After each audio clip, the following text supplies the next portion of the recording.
Bembang sa umaga, pagkagising niya, para buong araw maaliwalas ang kanyang mukha. At sa gabi bago matulog, huwag mo ring kakalimutan, dahil ang bembang ay maganda sa kalusugan. Payo nga ni Doc, 3 times a day. Pero kung kaya mo maglima, abay itodo mo na. Lagi mong kalabitin para hindi nabibitin. Ganyan ang tamang paglambing para hindi kayo sakitin. Bembang sa umaga, pagkagising niya, para buong araw maaliwalas ang kanyang mukha. At sa gabi bago matulog, huwag mo ring kakalimutan, dahil ang bembang ay maganda sa kalusugan. Magtipid na tayo sa lahat, wag lang sa bembang.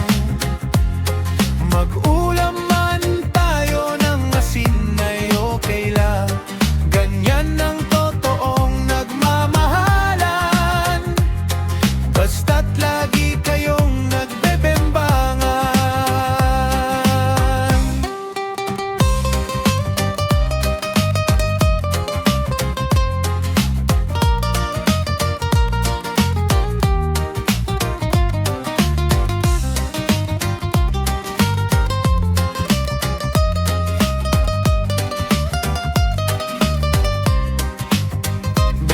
Sa umaga, pagkagising niya, para buong araw maaliwalas ang kanyang mukha.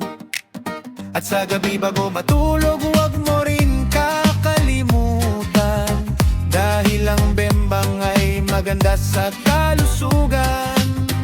Bembang sa umaga, pagkagising niya, para buong araw maaliwalas ang kanyang mukha. At sa gabi bago matulog, huwag mo ring kakalimutan, dahil ang bembang ay maganda sa kalusugan.